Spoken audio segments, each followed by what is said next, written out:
Est-ce que quelqu'un peut élever la voix? Attendez. Est-ce qu'une personne peut élever sa voix pour prier quelques instants, s'il vous plaît? Une personne, s'il vous plaît. Est-ce qu'une personne peut élever sa voix en français pour prier maintenant, s'il vous plaît, dans la foule?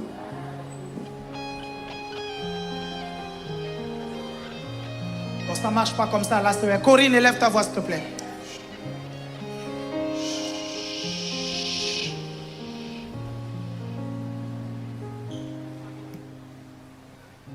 Élève ta voix, Corinne Boujeka, s'il te plaît.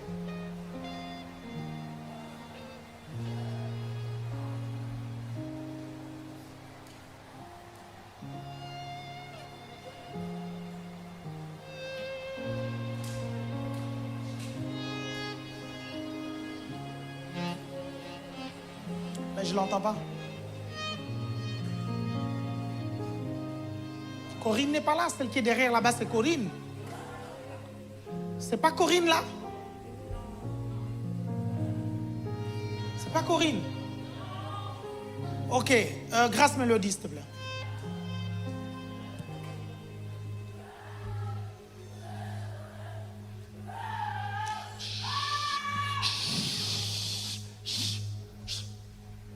Grâce Mélodie, s'il te plaît.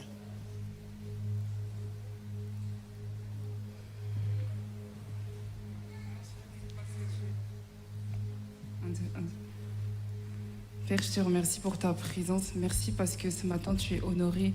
Nous voulons accueillir ta présence glorieuse dans ces lieux. Merci parce que tu utilises ton serviteur ce matin afin qu'il puisse amener ta parole. Merci parce que je déclare que nos cœurs sont disposés. Merci parce que je déclare que rien ni personne ne pourra voler ce qui va être déposé dans les cœurs. Que ton nom soit glorifié, que ton nom soit élevé au-dessus de tous les noms. Au nom de Jésus, j'ai prié. Amen. Amen. Jessie Martel, donnez le micro à Jessie Martel. Tu peux élever ta voix, s'il te plaît. Jessie Martel, s'il vous plaît. Elle est là.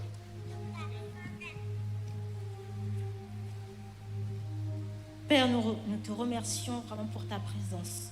Nous t'honorons. Merci. Merci parce que cet après-midi, tu nous fais grâce. Merci parce que tes anges sont là.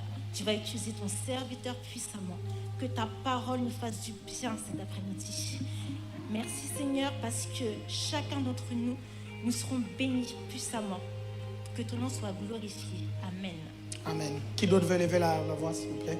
Tu veux élever ta voix? Au fond? Ok, il y a quelqu'un au fond qui veut élever la voix.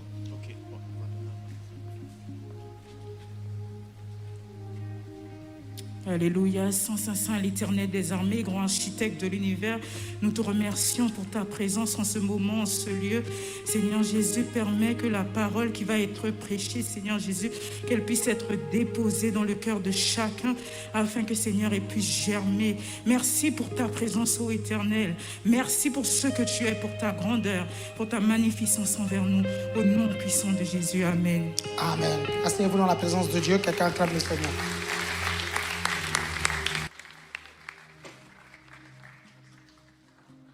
Vous voyez, ce n'est qu'on part dans vos habitudes que ça fait bizarre. Vous n'avez pas remarqué ça? Ce n'est tellement pas dans vos habitudes. Mais pourtant, quand vous vous retrouvez, prenez le temps souvent de passer la parole aux gens pour que les gens puissent prier. Regardez, pour savoir que les gens que vous encadrez savent prier, donnez-leur l'occasion de prier. Je le redis, prier en langue n'est pas mauvais. Prier en langue est une bonne chose. Mais si vous ne savez pas prier en français, vous ne saurez pas édifier celui qui est à côté de vous, en fait. Vous devez savoir prier en français. C'est important. Est-ce que vous me comprenez? Quelqu'un me suit ici? C'est extrêmement important. Et s'il vous plaît, responsable de GR, responsable de réseau, veillez à ce que vos gens prient et sachent prier en français. Je le redis, je ne suis pas en train d'interdire de prier en d'autres langues. Ce n'est pas ça que j'ai dit. Le parler en langue est extrêmement important et c'est l'une des meilleures façons d'activer son esprit. Mais quand il y a des gens qui doivent dire Amen à votre prière, vous devez savoir prier en français. Est-ce que vous arrivez à me comprendre? Est-ce que vous me suivez attentivement? Donc, sachez le faire. Et je ferai cet exercice-là très souvent. OK? Ce que je ferais, c'est quoi? J'arrive, je vais dire, écoutez, que 2 personnes élèvent la voix. Si les gens ne lèvent pas, je vais désigner. Et je vais demander à la personne de désigner son réseau. Donc avant de prier, elle va dire Sentinelle, ou elle va dire Impact, ou elle va dire Élu, ou elle va dire Réseau Louange, ou elle dira Réseau Alpha, ou elle dira Réseau Puissance, ou elle dira Réseau Marmite, c'est quoi le nom? Chama, Réseau Chama. Après, il y a quoi d'autre? Réseau prophétique. Ça va, Jessie, tu t'en remets pas, hein? Ouh là là, je ne m'en remets pas. Il m'a demandé de prier devant tout le monde. C'est pas croyable, ça, Seigneur Jésus. Mais tu as super bien prié, Jessie. Chapitre 29. Alpha, j'ai déjà dit. Ok, on est en train de voir le fruit de l'esprit. Et je vous disais, au 3e culte, je vous disais que la semaine prochaine, nous allons voir le côté psychosomatique du caractère. C'est-à-dire que quand on parle du caractère et du tempérament, ok, il y a un côté psychologique. Est-ce que vous comprenez? Mais ce côté psychologique peut être dirigé, commandé, activé par un côté physiologique. Si vous voulez anatomique, si vous voulez, comment je vais dire ça, biologique. Parce que les hormones vont avoir un effet sur l'humeur. Et l'humeur de quelqu'un, s'il n'est pas contrôlé, maîtrisé, peut faire le caractère d'un individu. Est-ce que vous me comprenez? Et la semaine prochaine, nous allons parler de ça. Nous allons étudier les différentes hormones qui influent sur l'humeur et la personnalité pour que vous ne soyez plus dépassés par vos émotions, par vos humeurs, et pour que vous sachiez ce qu'il faut dire. Est-ce que vous êtes toujours avec moi? Mais au 2e culte, on a commencé quelque chose de très important. Au 3e plutôt, on a commencé quelque chose de très important parce qu'au 1er, on a plutôt défriché. Au 2e, on a aussi défriché. Ok, au 3e, on est entré un peu plus dans le cœur du sujet. Parce que la question sur le fruit de l'esprit, c'est une question d'abord spirituelle. C'est en fait quelque chose de spirituel qui va contrôler quelque chose de psychosomatique. Quelque chose de psychologique, parce que quand vous étudiez les caractères, les tempéraments des individus, on est dans le domaine de la psychologie. Et quand ces caractères s'expriment, vous les exprimez dans le monde physique. Est-ce que vous comprenez ça? Le caractère, c'est quoi? C'est l'expression de sa personnalité. C'est l'expression de son tempérament. Est-ce que vous me comprenez? Avant d'entrer dans le vif du sujet, je vais refaire l'exercice que j'ai fait au 2e culte, rapidement. Je vais désigner 3 ou 4 personnes. Vous allez venir me parler de vos défauts et de vos qualités. Ok, bon, on va y aller. Moi, je vais parler déjà de mes défauts, ok? Comme ça, vous savez, vous connaissez mes défauts et vous savez que je ne vous fais pas faire un exercice qui est mauvais, ok? On peut commencer par les qualités. Ok, je vais commencer par mes qualités, parce que de mes qualités, vous pouvez voir mes défauts. Ok, je suis quelqu'un de très patient. Très, très patient. Je peux attendre très longtemps. Vous comprenez? Je peux attendre tellement longtemps qu'il ne faut pas que tu sois la goutte d'eau qui fait déborder le vase. Si c'est toi la goutte d'eau, tu es fini. Et tu te diras, mais pourquoi? Mais qu'est-ce que j'ai fait, machin? Mais tu ne sais pas que j'ai déjà attendu trop longtemps. Je suis d'accord, c'est un défaut, je vous le concède. Ok? 2e défaut, certains vont dire que c'est un défaut. Parfois, je suis trop naïf. Mais en fait, c'est parce que j'ai envie de garder mon âme d'enfant. Ok? Ça ne m'intéresse pas beaucoup de savoir que tel est mauvais, tel a fait ceci, tel a fait cela. C'est pas intéressant. Et le problème, c'est que parfois, je peux être naïf. Ok? Mauvais côté encore. Quoi d'autre? Pasteur ici, mon mauvais côté. Un de mes mauvais côtés. Voilà, très bien. L'autre chose aussi, c'est que je peux être trop taquin. Je peux être borderline. C'est-à-dire, je peux te taquiner sur des choses, même tes parents ne t'ont jamais taquiné. C'est-à-dire, quand je te taquine, tout à coup, tu découvres un de tes défauts. C'est-à-dire, je te taquine dessus, tu arrives devant le miroir, tu dis, mince, je n'avais jamais remarqué que j'avais des grosses oreilles. Donc, j'ai des grosses oreilles. Vous suivez? Et parfois, je peux tellement taquiner que je vais faire sortir ce qui est au-dedans de toi. C'est-à-dire que si tu es colérique, tu vas te mettre vraiment en colère. Vous suivez? Après mes qualités, je suis généreux, je suis gentil, je suis sociable, j'aime les gens. OK? Ce sont mes défauts, mes qualités. Vous êtes toujours là? Je souris tout le temps, je rigole tout le temps. Très bien. Qui veut commencer? Ok, viens mon frère. Il est courageux. Oh, vraiment. Acclamons le Seigneur. Donnez-lui un micro. J'ai demandé la main à une fille, c'est l'occasion de lui dire mes défauts et mes qualités. Mais non, enlève le masque. Tu commences par quoi, les défauts ou les qualités? Vas-y, on y va, les défauts. Allumez son micro. Attends, je vais le... C'est pas grave, ça marche mieux allumé. Hein? Je suis trop impulsif. Tu es impulsif, ok, très bien, oui, c'est un défaut, effectivement. Quoi d'autre? Gourmand, c'est un défaut? Gourmand, oui, c'est un défaut. Ouais, vas-y, dis-le, tu es gourmand. Je suis gourmand. Ok. Et c'est bon. Après, c'est bon, hein? On va arrêter la liste, hein? Ok, d'accord, tu es sage. Ok, maintenant les qualités. Je suis trop gentil. Tu es trop gentil, ok. Bienvenue au club. J'aime tout le monde. Tu aimes tout le monde. Ouais. Bienvenue au club aussi, continue. Et je suis sociable. Tu es sociable. Gloire à Dieu, c'est des qualités, acclamons le Seigneur. Quelqu'un d'autre, merci beaucoup. Quelqu'un d'autre, s'il vous plaît? Oui, viens. Que Dieu bénisse ton courage. J'ai dit au deuxième culte l'intérêt de cet exercice. Vous savez, en fait, si vous ne savez pas parler de vos défauts et de vos qualités, vous êtes hypocrite. Vous êtes hypocrite. Parce que vous devez être capable de dire vos défauts et vos qualités. Même aux gens qui vous encadrent, en fait. Écoutez, je vous demande pas d'aller révéler ce que vous faites sous la couette tout seul. C'est pas ça, en fait. Vous comprenez ça? Vous comprenez ça? C'est pas de ça dont je parle. Non, l'un de mes défauts, c'est que le gel douche ne dure pas à la maison. C'est pas de ça dont je parle, s'il vous plaît. OK? Faut pas que le savon traîne à la maison. C'est pas de ça dont je parle, s'il vous plaît. Donc, quand je vous demande de venir ici, c'est pas de ça. Ça, ce sont vos affaires personnelles avec Dieu. C'est pas ça que je veux savoir. OK? Vous comprenez? Je veux dire les choses qui ressortent très souvent. Vous êtes toujours avec moi? OK, on y va. Elle est choquée, là. Vas-y, OK. Tu commences par les défauts ou les qualités? Les défauts. Les défauts, on y va. Je suis un peu impulsif parfois. Un peu impulsif parfois, oui, impulsif, oui. Colérique. Colérique, oui. Ça va avec ça. Je suis impatiente parfois. Impatient, oui. Alors là, déjà, je connais le type de personnalité. Ça, c'est le colérique, en fait. OK, on y va. Et je suis un peu gourmande des fois. Tu es un peu gourmande? Oui. OK, d'accord.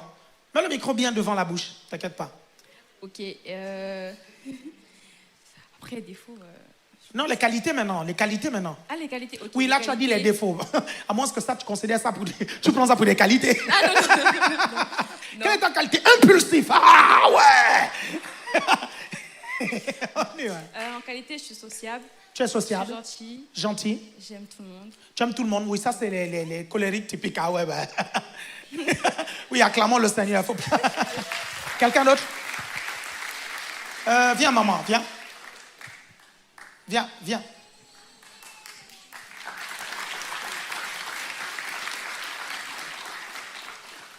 Tiens.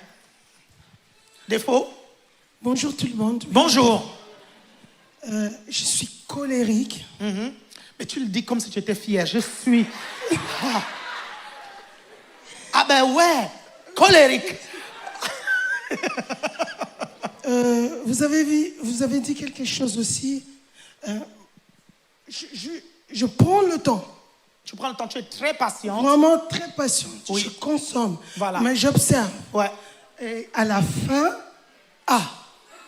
Il faut pas être la goutte d'eau qui fait déborder le vase. Si tu es la goutte d'eau qui fait déborder le vase, c'est fini pour toi. ça, Voilà. Les qualités maintenant. j'ai une main, en tout cas je bénis Dieu. J'ai une main qui libère. Amen. Je Tu es suis vraiment généreuse. très libéral. Amen. Après? Je suis souriante. Amen. Ça, il n'y a pas. Acclamons le Seigneur. Et j'aime tout le monde. Tu aimes tout le monde. Merci beaucoup. Acclamons le Seigneur. Quelqu'un d'autre? Viens, mon frère. Viens. Oui. La semaine prochaine, vous allez voir l'intérêt de cet exercice-là. Parce que la semaine prochaine, j'ai vraiment envie d'être pédagogique. Vous savez, le matin, quand je venais et que je préparais la prédication, je priais. J'ai dit, Seigneur, j'ai vraiment envie de les aider. J'ai vraiment envie de les aider. Comment je peux faire pour vraiment les aider? Parce que le caractère, c'est tellement important que si vous ne comprenez pas, en fait, comment contrôler ça et maîtriser ça, vous pouvez échouer dans la vie. Vous comprenez ça? Et si je peux vous aider dès votre jeune âge, là, ça peut être vraiment bien. Je me rappelle d'une dame, un jour, avec qui je discutais. Et elle a commencé à me parler des hommes avec qui elle était sortie, parce qu'elle a plusieurs enfants, mais de pères différents. Elle a commencé à me dire, ah, mais celui-là, c'était un étudiant, nanani, son fils, c'est celui-ci. Ah, mais celui-là, j'ai fait un enfant avec lui, machin, tout ça. Et celui-là, c'était un gars bien, j'aurais dû rester avec lui. Et je lui dis, mais pourquoi tu n'es pas resté avec lui? Elle me dit, non, en fait, j'ai découvert, en fait, qu'il avait un enfant caché, en fait. Je lui dis, ok, l'enfant là, c'est dans le mariage ou hors mariage qu'il a fait l'enfant? Elle dit, non, c'était vraiment dans son ancienne vie, quoi, en fait. Et j'ai dit, et tu as découvert ça quand? Elle dit, 2 ans après. Je dis, ok, et tu t'es énervé? Elle me dit, oui. Et tu es parti à cause de ça? Elle me dit, oui. Je dis, mais l'enfant, c'était dans le passé. Tu ne t'es pas dit un seul instant qu'il attendait peut-être, ok, parce que la relation peut être fragile la première année. Est-ce que vous comprenez? Vous n'allez pas commencer à dévoiler tous vos secrets comme ça la première année. Tu sais, moi, voilà, j'ai tué Hitler, j'ai tué tel, j'ai participé au coup d'État, machin. Le monsieur qui a giflé Macron, c'est moi qui l'avais envoyé. Est-ce que vous... Non. Vous suivez ça? Et en fait, pourquoi elle est partie? Elle a quitté cet homme parce qu'elle était impulsive. Vous suivez? Et elle dit, avec l'âge, je me suis rendu compte que cet homme pouvait être l'homme de ma vie. Ok, on ne va pas continuer à te faire attendre. Mon frère, tu es impatient de nous dire tes défauts. Bonjour tout le monde. Bonjour. Je vais commencer par mes défauts. Ok.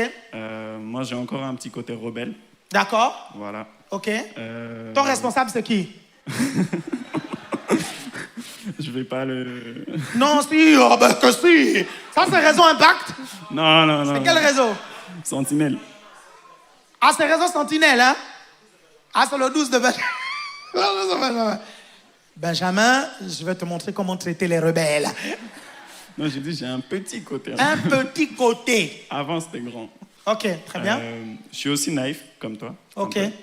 Et... Après, les qualités? Du côté de mes qualités, je suis quelqu'un de courageux. Oui. Quelqu'un qui aime beaucoup Généralement, les rebelles, parfois, ils sont très courageux. Vous savez, je suis rebelle. Non, mais désolé, responsable, mais t'es un con. Tu comprends, Respo? C'est ça que je pense. Donc, je te le dis en face, Respo. Tu as déjà dit combien de qualités? J'ai dit, je suis sociable aussi. Sociable aussi, oui. Et je vais m'arrêter là. Et quoi? Tu as mal à la tête? Non, je vais m'arrêter là. Et tu vas t'arrêter là. Ok, parfait. Ok, une dernière personne. Merci beaucoup, mon frère. Merci. Que Dieu bénisse ton courage. Une dernière. Une dernière. Viens. Une dernière. Après, c'est le 4e culte. Hein. J'ai tout mon temps. Qu'est-ce que vous allez prétexter? Le couvre-feu? Il n'y a plus de couvre-feu. C'est pas l'époque du couvre-feu là où vous me stressez. Apporte le couvre-feu. Vas-y, je t'en prie. Défaut? Paresseuse. Oh là là. Flemmarde. Oh là là. Ok, flemmarde. Naïve. Naïve, ok. Qualité, Qualité? Quoi? Gentil. Gentil. Généreuse. Généreuse. Je vais m'arrêter là. Et puis tu vas t'arrêter là. Oui. Mais comment tu fais pour être gentil sur ton lit? C'est-à-dire, tu es en train de dormir, tu dois aller donner une offrande à quelqu'un. Oh, je brise vos pensées au nom de Jésus. Oh, je vous ai vu venir. Hein? Je parle de quelqu'un qui flemmardise dans sa chambre et il faut qu'elle soit gentille avec les gens du dehors. Comment elle fait? Il faut qu'elle se lève. Ok? Tu disais quoi? J'ai fini. Tu as fini. Quelqu'un acclame le Seigneur pour la gentille. Mince, j'ai failli dire la gentille flemmarde. Pour la gentille sœur. C'était quoi le réseau? Sentinelle. Sentinelle, mince. J'ai cru que c'était les élus.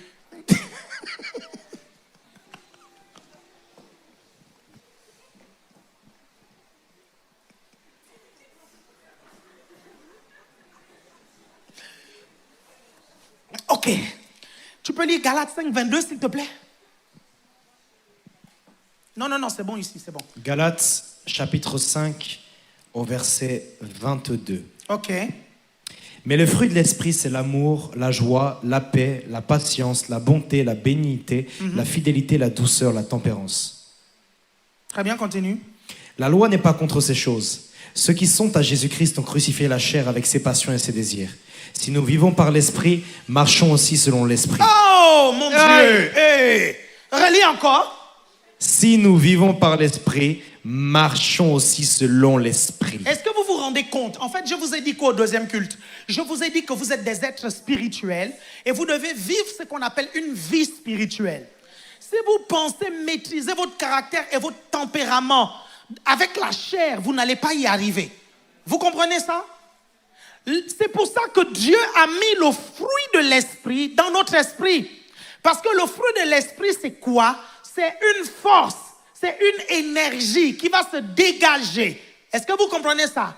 Et qui va amener un certain comportement. Je vous ai dit au troisième culte que l'amour agapé, l'amour de Dieu, n'est pas un sentiment. L'amour agapé est une force, c'est une puissance, c'est une énergie.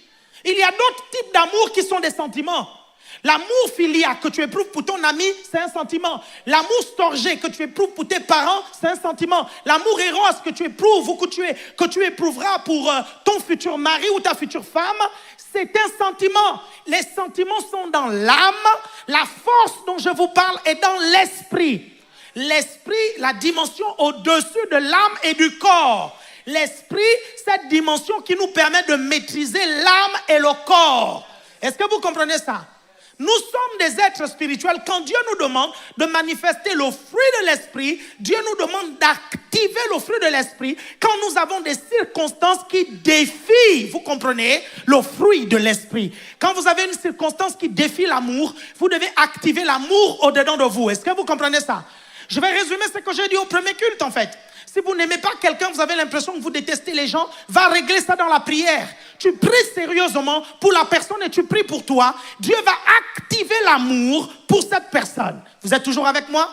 Et quand il active l'amour agapé, si c'est le domaine de l'amour amical, vous comprenez? Alors c'est l'amour amical qui est réveillé par la puissance de l'agapé. Si c'est le domaine familial, c'est l'amour storgé qui est réveillé par la puissance de l'amour agapé. Si c'est le domaine sentimental, érotique, avec ton fiancé, avec ta femme ou ton époux, est-ce que vous comprenez? L'amour agapé, la puissance de l'agapé va réveiller l'éros. Est-ce qu'il y a quelqu'un qui me comprend ici? My God, j'ai tellement envie que vous compreniez ça, c'est pas croyable ça. Le problème, c'est que la finalité, quand l'agapé est activé, c'est que vous ressentez maintenant la philia qui est un sentiment, vous ressentez la storgée qui est un sentiment, vous ressentez l'éros qui est un sentiment. Et parce que vous ne savez pas reconnaître quand est-ce que votre esprit s'est agité pour activer, vous comprenez, l'agapé et libérer la puissance de l'agapé, vous avez l'impression que quand l'agapé se manifeste, vous le ressentez comme des sentiments, alors que les sentiments n'est que la conséquence de la libération de la puissance de l'agapé. Est-ce que quelqu'un me comprend ici? Pourquoi je vous parle de tout ça? Ça paraît tellement technique, parce que vous êtes des êtres spirituels et vous devez grandir dans les choses de l'esprit. Sinon, vous opérerez comme des êtres humains normaux. Est-ce que vous comprenez ça? Tu ne peux pas te permettre de détester parce que tout le monde déteste dans ta famille. Tu es à part. Tu ne peux pas te mettre à détester dans ton travail parce que tout le monde déteste tout le monde. Tu es à part. Écoute-moi bien. Si tu t'éduques à détester, tu auras du mal à aimer. Mais si tu t'éduques à aimer, aimer sera plus facile en fait. Parce que cette force, appelée l'amour agapé, ça s'active. Et ça s'active comment? En prenant l'habitude de l'activer. Déjà, quand tu prends la décision de ne pas détester quelqu'un, de ne pas haïr, parce que parfois on peut venir te parler de quelqu'un, tu n'as rien contre cette personne ne t'a pas blessé en fait. Mais quand tu acceptes qu'on vienne pourrir tes oreilles, vous comprenez, on est en train de tuer ton agapé, d'étouffer ton agapé pour cette personne. Est-ce que vous comprenez ça? Vous êtes toujours avec moi? Ok, après cela, il y a la joie. Il y a la joie. Et là, vous essayez de prendre, ou vous prenez Thessaloniciens 5,16. Un ou deux Thessaloniciens, soyez toujours joyeux. C'est 2 ou 1? 1 Thessaloniciens 5,16. Vas-y, on y va. Soyez toujours joyeux, priez sans cesse. Écoutez, dans le grec, les points et les virgules n'existent pas.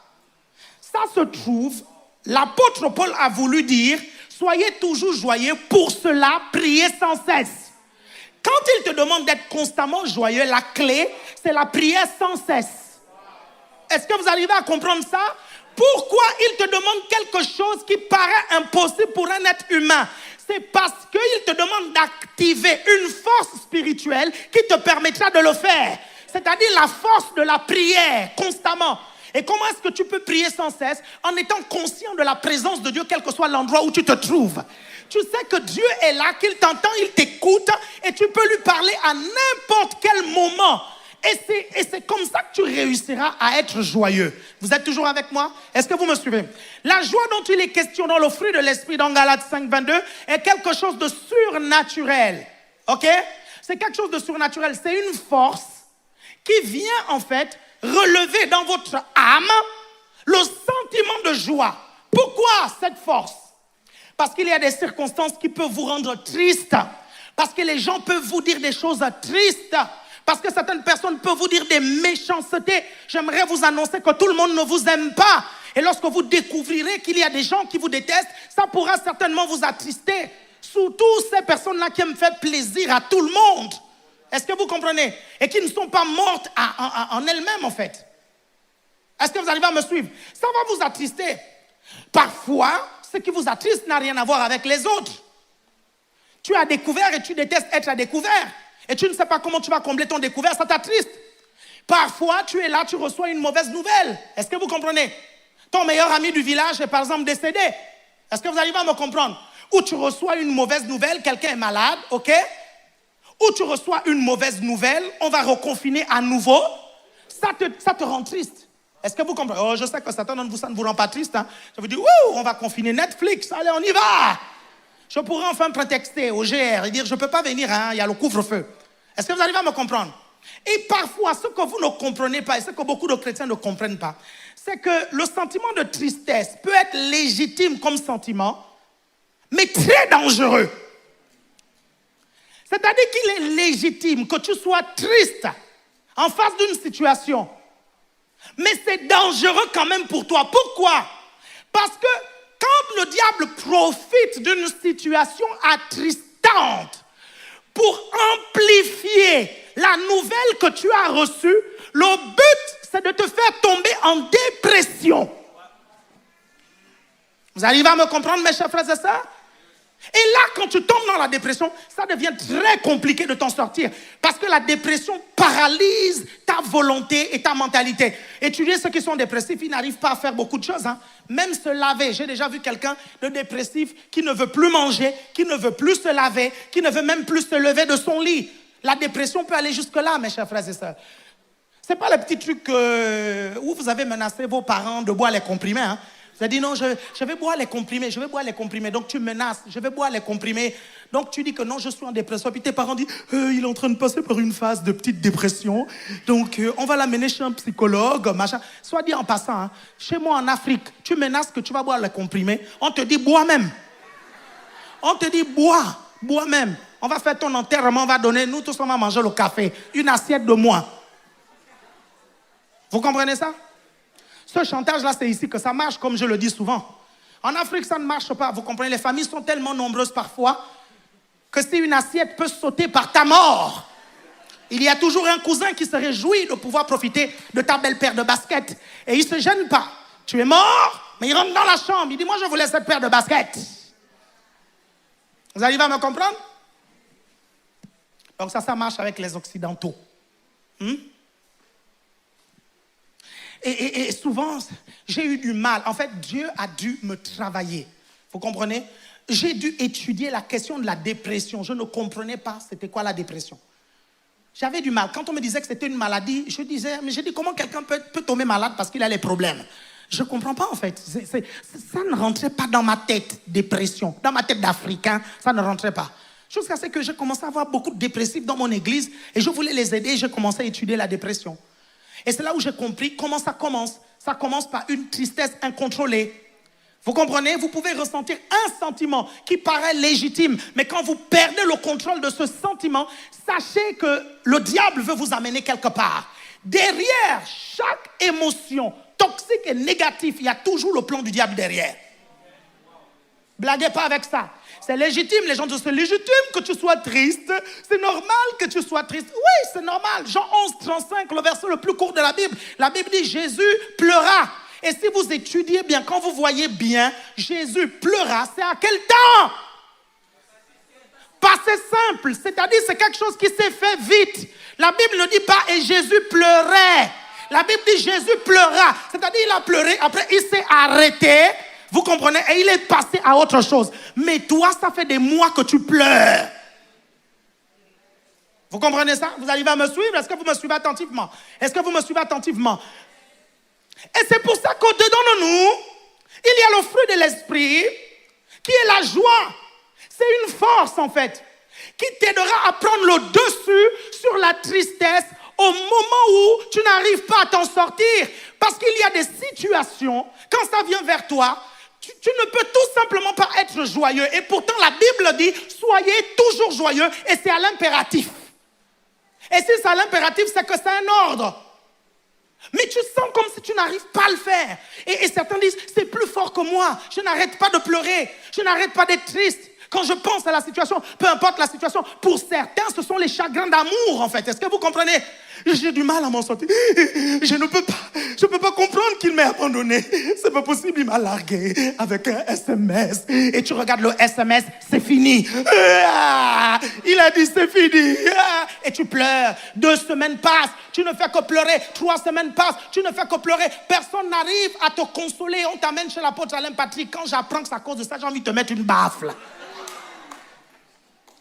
J'ai envie de te dire, réveille-toi. Je me rappelle, il y a une sœur de l'église, Dieu m'est témoin. Un gars l'a plaqué à l'église. Elle s'est mise à pleurer, elle pleurait. Et pendant le culte, elle pleurait. Déjà dans la semaine, elle pleurait. Et j'ai dit, mais pourquoi elle pleure? Elle m'a dit, non, on l'a plaqué. Et je viens, je lui dis, ça va aller. Tu auras quelqu'un de mieux, ne t'inquiète pas. Elle me... Je ne veux pas quelqu'un de mieux, je veux lui. Ça, c'est ça que le chagrin d'amour nous fait croire. Hein? Le chagrin d'amour nous fait croire toujours que la personne qui nous a quittés est mieux et c'est la meilleure personne de tout l'univers mondial. Hein? Pour parler comme des petits enfants de la maternelle. À un moment donné, je ne sais pas si c'était au 2e culte comme ça, elle continue à pleurer. Je l'ai appelé, je dis, viens ici. Je dis, c'est la dernière fois que je te vois pleurer ici à cause d'un gars. Et allez, essuie tes larmes maintenant. Essuie-les. Oui. Je dis, maintenant tu te tais, c'est bon, ok? Hé, c'est un gars, un peu de fierté, quoi. Tu es une jolie fille, attends. Un peu d'honneur, quoi. Tu vas passer tout ton dimanche à pleurer un gars alors que tu es une jolie fille. Essuie-moi les larmes. Ok. Je ne l'ai plus jamais revu pleurer pour un gars. Vous comprenez ça? Est-ce que vous me comprenez? Et c'est là où vous comprenez que si vous priez, lorsque la tristesse commence à ne plus être normale, lorsque la tristesse perdure, si vous vous mettez à prier, si vous vous mettez à chanter des cantiques, vous comprenez? La joie du Seigneur va s'activer dans votre esprit. Et c'est quelque chose de surnaturel. Et je vais vous montrer un verset biblique qui vous montre cette expérience spirituelle, en fait, qui arrive dans notre esprit, ok? Et à un moment donné, ça se déclenche. Regardez, prenez Hébreux chapitre 1, verset 8. Hébreux 1, 8. Mais il a dit au Fils, ton trône, ô Dieu, est éternel. Uh-huh. Le sceptre de ton règne est un sceptre d'équité. Uh-huh. Tu as aimé la justice et tu as haï l'iniquité. Uh-huh. C'est pourquoi, ô Dieu, ton Dieu t'a oint d'une huile de joie au-dessus des égaux. D'une de tes huile de joie au-dessus de tes égaux. Une huile de joie. L'huile, c'est la préfiguration de l'onction. Donc, il existe une onction qui amène la joie. Ton Dieu t'a oint d'une huile de joie. Donc, il est question ici, quand tu es triste, d'activer cette huile de joie. L'huile qui est l'onction, c'est la puissance. Il est question d'activer la puissance qui amène la joie. Est-ce que vous arrivez à me comprendre, mes chers frères et sœurs? Et quand tu réussis à faire ça, tu seras tout le temps en train de rigoler. Tu ne perdras plus jamais ton sourire comme moi. Est-ce que vous comprenez ça?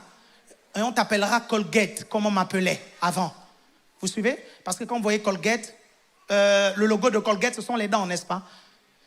Et je souriais tout le temps, je rigolais tout le temps. Qu'on m'a surnommé Colgate. Vous êtes toujours avec moi? Regardez, un deuxième verset biblique. Dis un deuxième verset biblique. Dis-le bien, un deuxième verset biblique. Dis-le bien, un deuxième verset biblique. Dis au nom de Jésus, je ne suis pas triste, je suis dans la joie. Dis, je suis dans la joie. Dis, je suis dans la joie. Dis, je suis dans la joie. Avant de vous donner le deuxième verset biblique, vous savez, parfois cette tristesse va venir quand vous avez perdu un être cher. Vous savez, je vais vous expliquer ce qui se passe quand vous avez perdu un être cher. Parce que j'ai perdu mon père et j'ai perdu, quand j'avais l'âge de 13 ans, mon meilleur ami. Est-ce que vous comprenez?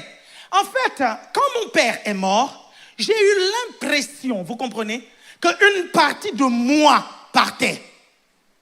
C'est vraiment une impression bizarre. Et quand Sabrina avait perdu son père, j'ai passé tout le temps à lui poser des questions. À lui demander en fait, comment ça se passe? Comment est-ce que tu vis ça? Comment machin? Et là, elle me répondait. Est-ce que vous comprenez? Parce que je me suis dit, bon, un jour mes parents ils vont mourir, il faut que je sois prêt. Est-ce que vous comprenez ça? Ça, c'est le genre de choses, les gens n'aiment pas parler de ça, mais je dois vous parler de ça. Est-ce que vous arrivez à me comprendre?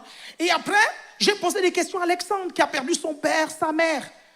Et je me rappelle, une soirée, je lui ai posé des questions. Je lui ai dit, mais comment tu as vécu ça? Comment machin? J'ai commencé à lui poser des questions. Et quand j'ai perdu mon père, j'ai compris en fait que le plus difficile, ce n'était pas le jour de l'enterrement.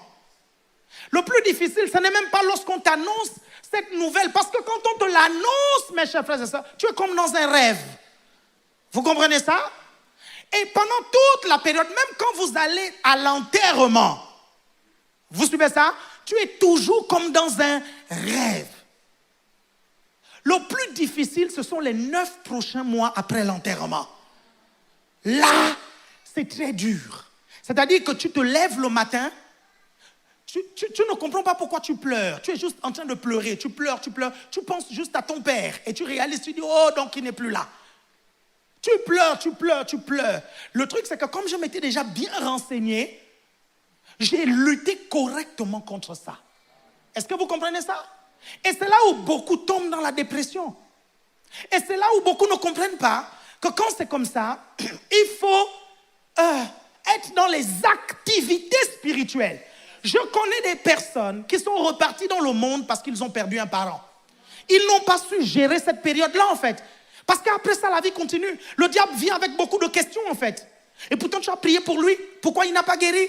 Mais pourquoi il est parti si tôt? Si ton Dieu est vraiment vivant, ah, machin, tout ça. Mais pourquoi? Machin. Et tu plonges dans une série de pensées qui amènent d'autres pensées, qui amènent d'autres pensées. Et tu tombes dans une dépression totale. Vous êtes toujours avec moi, là? Est-ce que vous me suivez?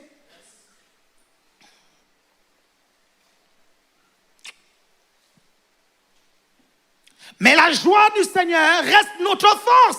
Jésus se retrouve devant le tombeau de Lazare. La Bible dit que Jésus va pleurer. Ok? Ceux qui étaient là pensaient qu'il pleurait à cause de Lazare. Et certains, vous voyez comment, certains disent, voyez comment il l'aimait. Mais la Bible nous dit que Jésus a pleuré à cause de leur incrédulité. Est-ce que vous comprenez ça?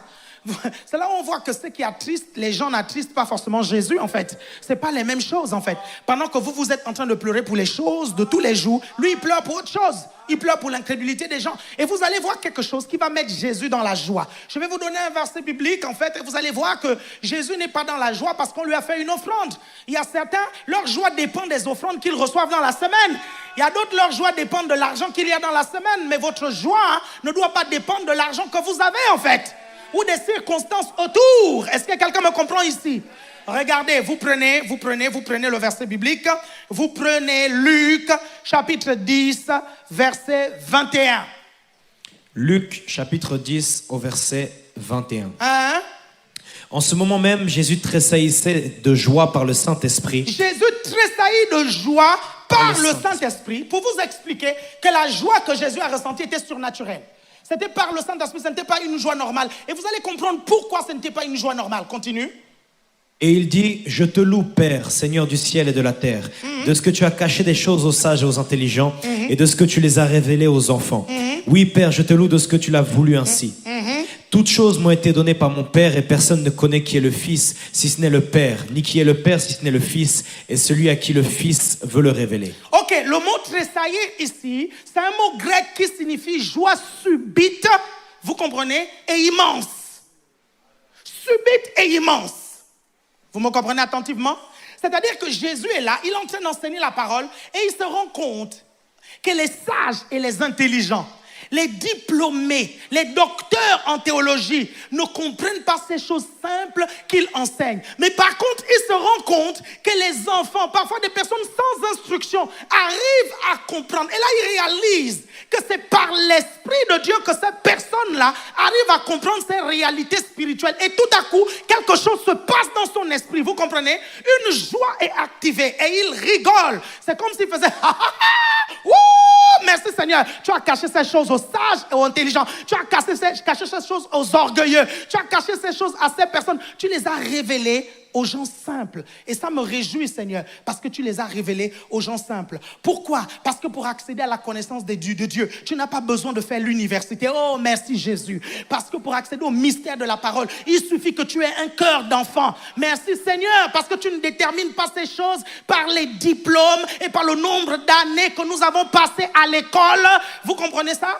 Et ça, c'est la façon de raisonner de Dieu. Est-ce que quelqu'un me suit ici? Quelqu'un me comprend ici?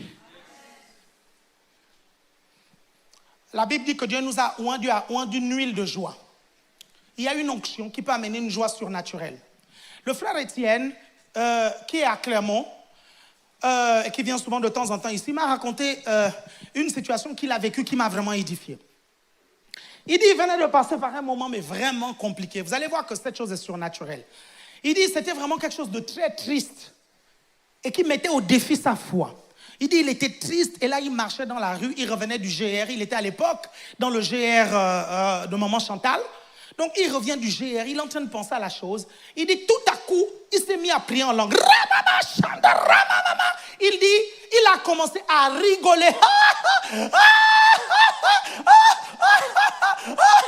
Il a rigolé. Il ne comprenait pas ce qui lui arrivait. Après avoir rigolé, c'est comme si ce fardeau-là était parti et il savait que le problème était résolu. Surnaturel. Et ça se passe dans ton esprit. Ce n'est parfois pas quelque chose que tu contrôles. Et j'aimerais rassurer certains d'entre vous. Quand vous priez, vous avez envie de rigoler, il s'agit de cette huile de joie. Rigolez, ne dites pas que... parce qu'il y a certaines personnes, quand ils ressentent ça, ils disent non, il faut que je sois très sérieux dans la prière, machin. Non, il n'est pas dit que la prière, tu dois forcément pleurer. Est-ce que vous arrivez à comprendre? Il existe une joie du Saint-Esprit. Pendant que vous êtes en train de prier, beaucoup d'entre vous, vous avez ressenti cette joie. Vous l'avez bloquée en pensant que les choses de Dieu, c'est sérieux, on ne rigole pas, oh machin. Et ils pensent que Dieu ne rit pas. La Bible déclare, c'est lui qui est assis sur le trône rit. S'il y a quelqu'un ici qui le fasse ça. S'il y a quelqu'un qui me suit, dit, on te suit. On est dans les choses de l'esprit. Notre esprit est ouvert. Il est même bien ouvert. Est-ce que vous arrivez à comprendre que je suis en train de vous parler d'une joie surnaturelle? à laquelle vous devez aspirer, j'aimerais dire à quelqu'un que de la même façon que tu aspires au don spirituel, quand tu es dans une situation qui te dépasse, aspire à l'huile de joie. Est-ce que vous comprenez? Tu te retrouves dans une situation, ça t'embête, et ça fait des jours, cette situation t'attriste. Quand tu penses à ça, tu pries en langue, Ramasete Keramande, que Seigneur, je reçois maintenant une huile de joie, je reçois une onction qui déclenche la joie dans mon esprit, et je suis maintenant joyeux, je refuse la tristesse. Mais ça, c'est une décision. Parce qu'il y en a qui aiment leur tristesse et qui aiment rester dans leur tristesse. Pourquoi? Parce qu'ils aiment l'apitoiement et ils aiment que les gens s'occupent d'eux et s'intéressent à eux. Vous comprenez ça? Et donc, ils veulent rester longtemps dans cet état. Vous êtes en train de vous tuer à petit feu. Oh, vous n'avez pas compris? Je dis, vous aimez ça, vous êtes en train de vous tuer à petit feu. Ne blaguez pas avec les émotions toxiques. On appelle ça une émotion toxique. Vous comprenez? L'être humain n'est pas fait pour être pendant longtemps dans les émotions toxiques. Parce que les émotions toxiques libèrent dans votre corps des substances cancérigènes. Étudiez 60% des cancers sont causés par des mauvaises dispositions psychologiques. Étudiez, vous allez voir. Vous allez voir, la majorité des personnes, 60% des gens qui développent des cancers, ce soit des gens, vous comprenez, qui sont tristes tout le temps, soit des gens qui ont peur tout le temps, qui sont stressés tout le temps. Et c'est l'une des raisons pour lesquelles, même dans la blague, je n'aime pas regarder les films d'horreur. Vous savez pourquoi? Parce que ça déclenche en moi des émotions toxiques. Et je sais que les émotions toxiques, trop longtemps, ça ne fait pas du bien dans mon corps. Est-ce que vous comprenez ça? Peut-être qu'il y en a qui regardent les films d'horreur, ça ne leur fait pas peur. Ok, continuez à regarder, il n'y a pas de problème. Moi, ça me fait peur. Ça me fait libérer des trucs toxiques en fait dans mon corps. Et le cerveau ne sait pas faire la différence que ça c'est un film et ça c'est la réalité. Non, le cerveau ne fait pas la différence. Vous regardez, ça fait peur, le cerveau fait libérer la substance. Et si vous vivez tout le temps dans la peur, votre corps libère des substances, vous comprenez, qui peuvent vous amener à développer des maladies. Par exemple, il y a aussi une émotion toxique qu'on appelle l'inquiétude en fait. Vous êtes tout le temps inquiet. Est-ce que vous suivez? Tout le temps, tout le temps, tout le temps. Vous ne vous rendez pas compte que ça libère des choses toxiques dans votre corps. C'est pour ça qu'en parlant de ces émotions toxiques, c'est à l'impératif. Soyez toujours joyeux. Ne vous inquiétez de rien. Ne crains pas. Est-ce que vous avez remarqué ça? C'est à l'impératif. Pourquoi? Parce que Dieu sait qu'on ne doit pas blaguer avec ça. C'est des choses qui peuvent se manifester une fois, après on prend le contrôle, dans le nom de Jésus. Je me rappelle que quand les informations sur le corona passaient en fait, à un moment donné, j'ai commencé à avoir peur. Après, je me suis ressaisi. J'ai dit au nom de Jésus, je ne crains rien du tout. 1000 tombent à ma gauche, 10 000 à ma droite. Je ne serai pas atteint au nom puissant de Jésus. Je déclare la longue vie. Il y a quelqu'un qui me suit ici? Mais ça, c'est possible si votre esprit est fort. Ça, c'est possible si vous savez opérer dans le domaine de l'esprit correctement. Et n'attendez pas, ne dites pas non, je ne suis pas mature pour opérer dans le domaine de l'esprit. La question est-ce que tu as une relation avec Dieu? Si tu as une relation avec Dieu, alors tu sais opérer dans le domaine de l'esprit. Parce qu'à chaque fois que tu parles avec Dieu, tu actives le monde spirituel et tu entres dans le monde des esprits. Parce que Dieu est esprit, ton esprit s'active. Je ne sais pas s'il y a quelqu'un qui me suit ou bien je vais trop vite. Si tu es avec moi, fais ça.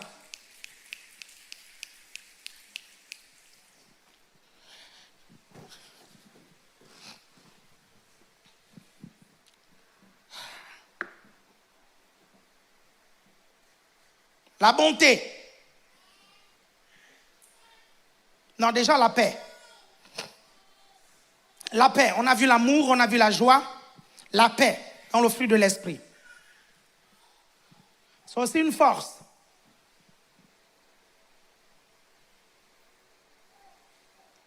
Quand est-ce que notre paix est bousculée?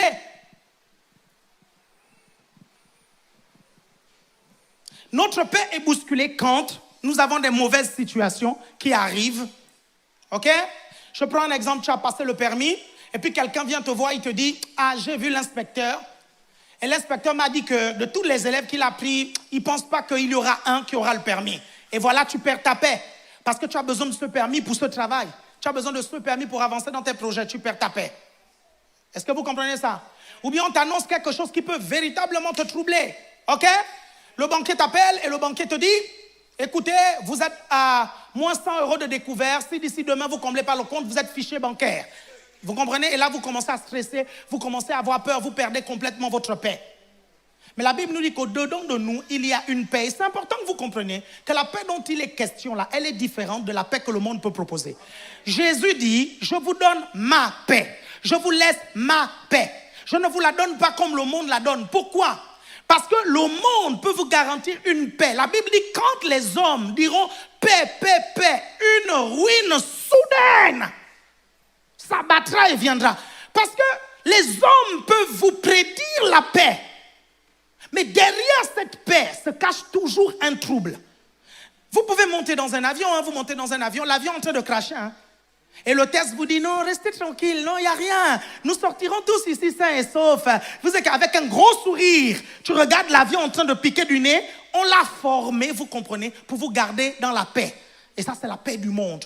Pourquoi? Parce qu'il faut que tu meurs sans paniquer. Il faut que tu dormes dans la paix. Au fait, un petit scoop, hein? Vous savez les petits trucs là, les masques qui descendent là, ok? Que vous mettez là. Les masques à oxygène. S'il y a un crash, vous savez ce qu'il y a dedans? Vous savez ce qu'il y a dedans?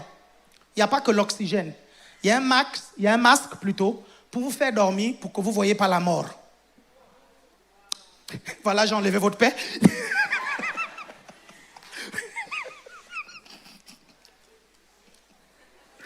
Un conseil, annule tes vacances.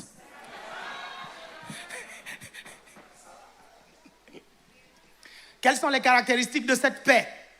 Quelles sont les caractéristiques? Bon, l'avion est quand même le moyen de transport le plus sûr. Il y a plus d'accidents en trottinette qu'en avion. Il y a plus d'accidents à vélo qu'en avion. C'est quand même très, très sûr comme machine.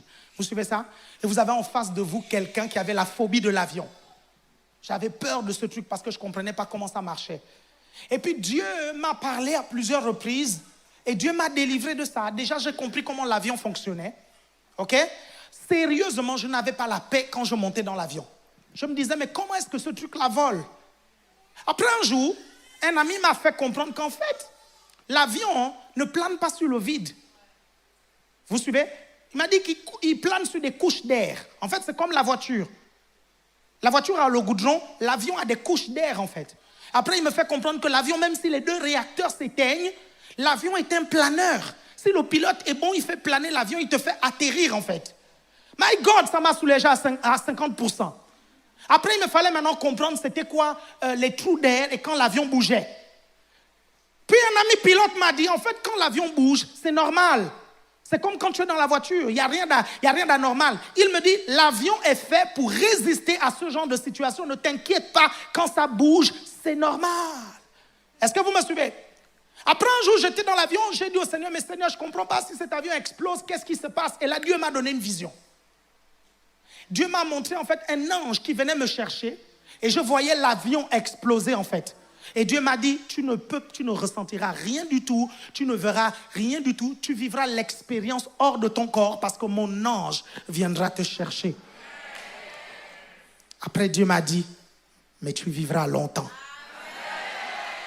Vous êtes toujours avec moi? Regardez, un autre jour, j'étais dans l'avion. Et l'avion bougeait, tout ça. Et je disais, oui, c'est vrai que je détestais les atterrissages et les décollages. Je détestais. Aujourd'hui, ça ne me fait plus rien du tout. Ça peut décoller, ça peut atterrir, plus rien du tout. Ok? J'étais dans l'avion et puis ça bougeait. Et j'ai prié, j'ai dit, Seigneur, tu sais que je déteste quand ça bouge. Tu sais que je déteste cette machine. Est-ce que tu n'as pas un autre moyen pour voyager, machin, tout ça? Vous savez ce que le Seigneur m'a dit? Le Seigneur m'a dit, tais-toi, si l'apôtre Paul t'entend parler comme ça, il peut t'engueuler. Je dis, pourquoi? Il dit, parce que le gars faisait les distances que toi tu fais en 7 heures, il les faisait en plusieurs mois, avec le mal de l'air, avec les risques de naufrage. Et il a quand même parcouru la terre, prêché l'évangile. Toi, tu as une machine qui t'amène d'un endroit à un autre en 6 heures de temps. Et tu te plains. Vous êtes toujours avec moi? Est-ce que ça peut vous rassurer de l'affaire des masques à oxygène? C'est bon? Ok? Très bien. Vous êtes toujours là? Ça t'a aidé? C'est bon? Toi aussi, tu n'aimais pas ce truc, hein? Non, c'est bon, t'inquiète pas, c'est rien ça. Hein? Quand ça bouge, les trous d'air, quand ça va... C'est normal, c'est normal. Dis à ton voisin, c'est normal. Amen? Donnez-moi 10 minutes. Comme je suis un pasteur, vous allez arrondir à 20.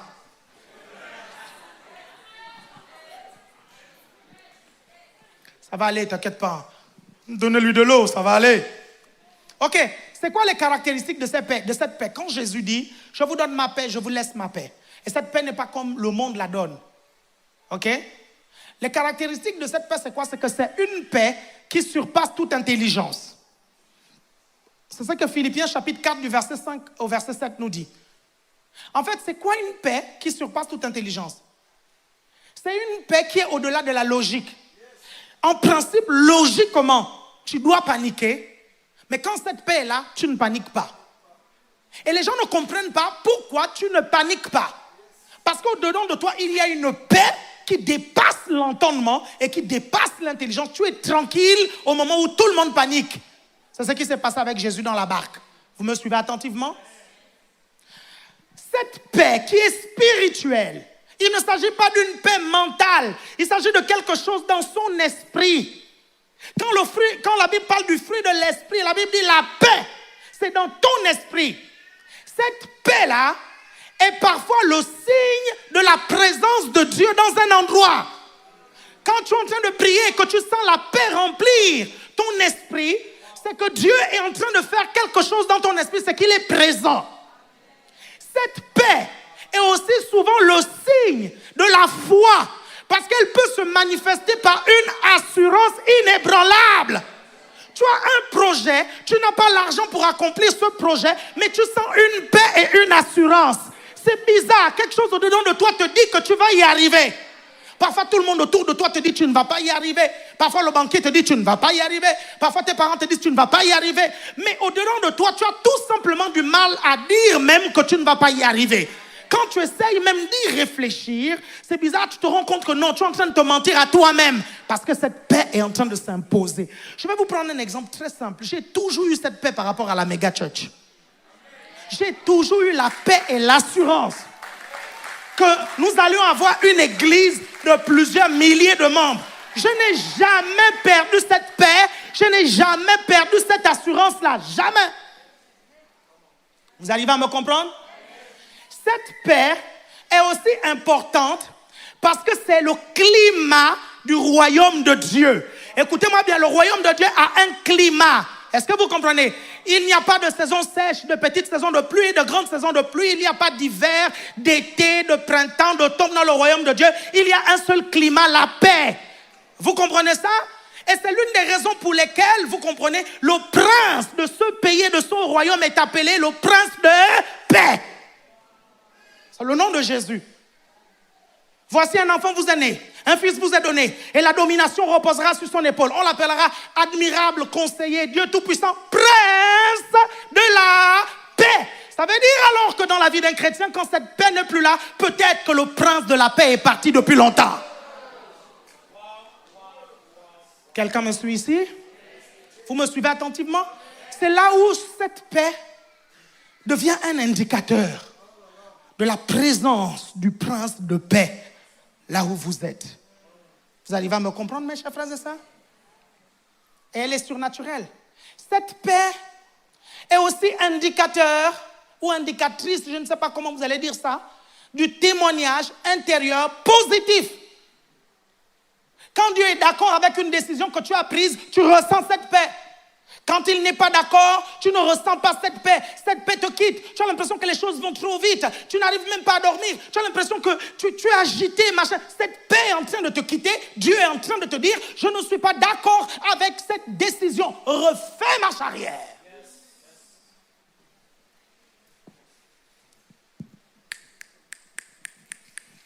Quelqu'un me suit ici? Si la personne me suit, dit, pasteur, on te suit. Certaines personnes demandent souvent comment reconnaître que Dieu me parle ou ne me parle pas. La majorité des décisions que vous prenez, si votre paix intérieure, au-dedans de vous, vous a quitté, Dieu n'est pas d'accord. Vous comprenez ça? Ok? Je ne vais pas entrer dans les détails. Il ne s'agit pas de la confusion, ok? Il s'agit de la paix dans l'esprit. Amen? Alléluia. La paix est extrêmement importante, mes chers frères et sœurs. Elle est très, très, très importante. Moi, quand je me mets à prier, comment est-ce que je sais que la présence de Dieu est en train de s'intensifier? La paix commence à s'intensifier la quiétude s'intensifie. Est-ce que vous savez que l'une des meilleures façons pour moi de me calmer lorsque il y a le trouble autour de moi, c'est d'aller prier? Vous savez pourquoi?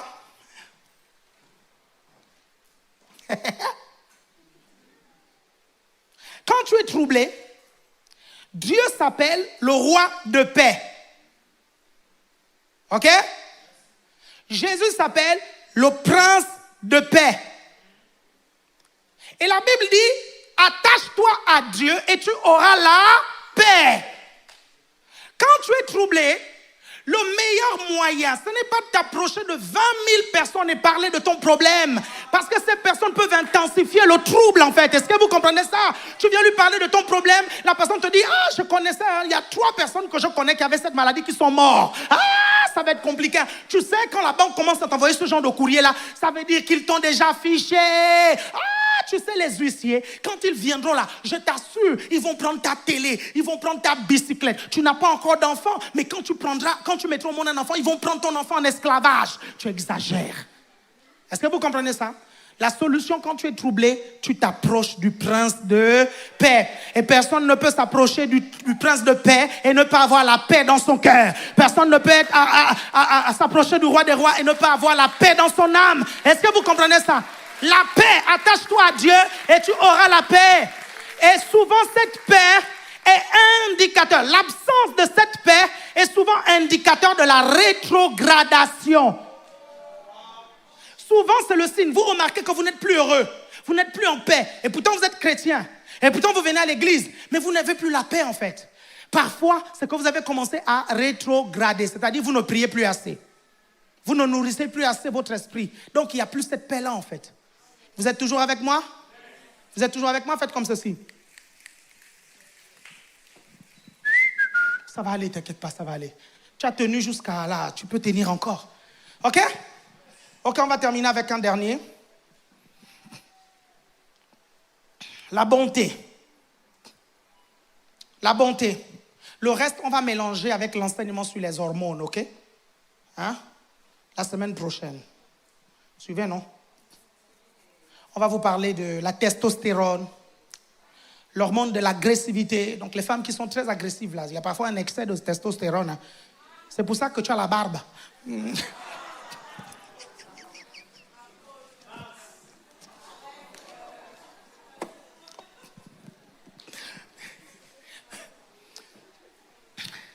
Et on va voir les hormones de la féminité, les oestrogènes et les progestérones. Donc, si tu es un mec, tu es costaud, tu es toujours...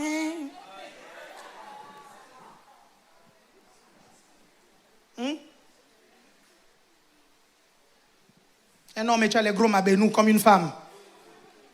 Compliqué. Excès d'hormones. À Push Me Up, nous étions en train de parler des piercings et des tatouages. Et là, on m'a dit qu'il y a des filles à l'église qui ont des piercings au téton.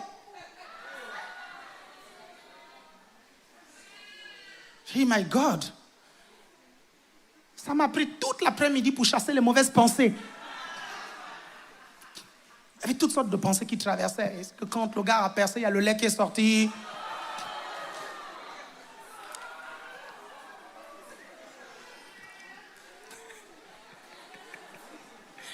Et quand la pensée traversait, j'étais là, je brise au nom de Jésus, je chasse, je crase au nom de Jésus. Vous savez, tu te balades dans tout Évangile TV, tu dis peut-être cette sœur est là. Oh, je brise au nom de Jésus, je casse.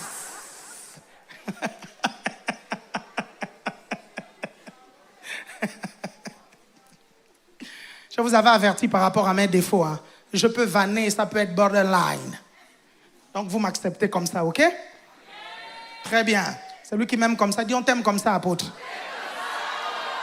Très bien.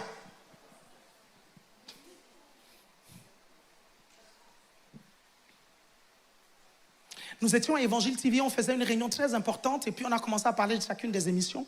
Et puis certains sont intervenus et puis ils ont commencé à dire des trucs un tout petit peu. Ils trouvaient que Rémi martyrisait un peu ses chroniqueurs. C'est vrai que ces chroniqueurs sont souvent en plein fraîche, comme si on les martyrisait un tout petit peu, tu vois un peu. Et là j'ai dit non mais Rémi, c'est comme ça qu'il est, c'est un bon gars. Hein? C'est son tempérament. Évangile TV, vous savez, ce n'est pas les autres chaînes. Les gens doivent être avec leur tempérament. Vous arrivez à me comprendre? Et moi, j'ai mon tempérament quand je prêche. Quand vous vivez avec moi en dehors d'ici, je suis comme vous me voyez. Je ne suis pas une double personne. Et d'ailleurs, je ne sais pas être une double personne. J'ai essayé un jour d'être une double personne. Ça ne marche pas. Au bout de 15 minutes, le naturel revient au galop. Je ne sais pas en fait. La bonté, et on termine, ok? Ça n'a pas duré? J'ai essayé, mais ça n'a pas duré, c'est revenu. La bonté, et puis je termine. Laissez-moi juste 5 minutes et on y va, ok?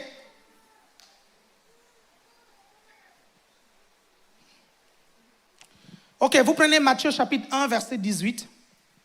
Et puis le frère Rémi, le traumatiseur.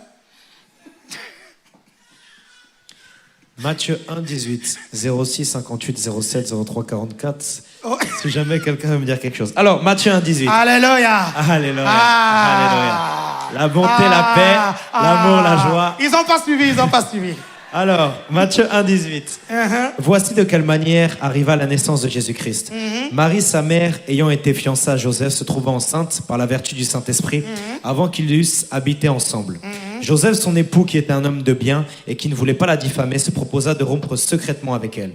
Comme il y pensait, voici un ange du Seigneur lui apparut en songe et dit: Joseph, fils de David, ne crains pas de prendre avec toi Marie, ta femme, car l'enfant qu'elle a conçu vient du Saint-Esprit. Ok, très bien. On a parlé de ça le dimanche dernier. Est-ce que vous vous rappelez comment être un homme de bien? Regardez, cette histoire nous parle de Joseph en fait, hein? Le père adoptif de Jésus. Si Joseph n'était pas un homme de bien, si Joseph n'avait pas la bonté dans son cœur, il n'aurait jamais eu le mérite d'être le père de l'homme le plus puissant de la terre. C'est parce qu'il était bon. La Bible nous dit Joseph qui était un homme de bien. Et je suis convaincu que l'ange est venu lui rendre visite. Parce que l'ange a vu sa disposition de cœur. Est-ce que vous arrivez à me comprendre? Vous savez, il y a des personnes, je caricature un tout petit peu, le Seigneur envoie des anges. Non, on va parler à tel. L'ange refuse même. Il dit non, lui, il ne va même pas m'écouter. Non, non, non. J'en ai marre d'aller lui parler. Il ne va pas écouter, c'est un rebelle. Pourquoi? Parce que votre attitude de cœur est mauvaise. La Bible dit Joseph qui était un homme de bien et qui ne voulait pas la diffamer. Comment est-ce qu'il a réussi à être un homme de bien? Et comment est-ce que vous pouvez être un homme de bien, un homme bon? C'est au-dedans de vous. Est-ce que vous me comprenez? Regardez, la Bible dit l'homme bon tire de son bon trésor, vous comprenez, dans son cœur. Si au-dedans de toi, tu es bon, tu vas réussir à tirer de la bonté. Mais si au-dedans de toi, tu n'es pas bon, il n'y a rien du tout, tu ne pourras pas du tout. J'ai une bonne nouvelle à t'annoncer. À cause du fruit de l'esprit, tu as la bonté au-dedans de toi. Et tu peux tirer la bonté au-dedans de toi. Ça veut dire que si tu vis dans la méchanceté, c'est ton choix. Est-ce que vous comprenez ça? Parce qu'au-dedans de toi, il y a la bonté. Est-ce que vous me comprenez? Un jour, il y avait un frère, on priait, on était en train de confesser.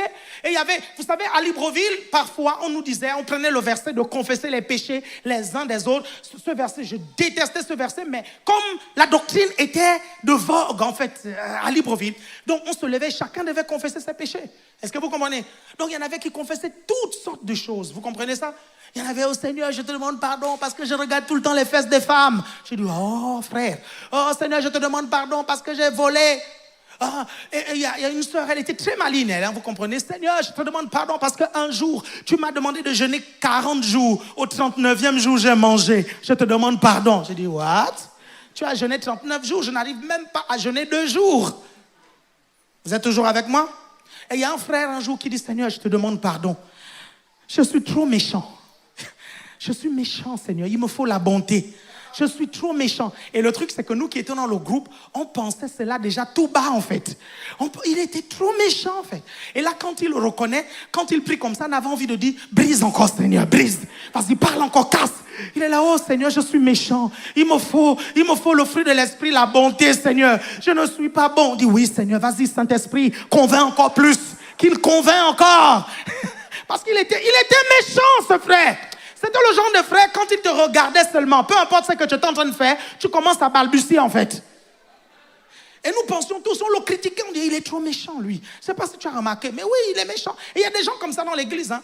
Et des gens, vous savez, la méchanceté, ça se manifeste aussi dans les paroles. Il y en a qui sont très méchants dans les paroles, en fait.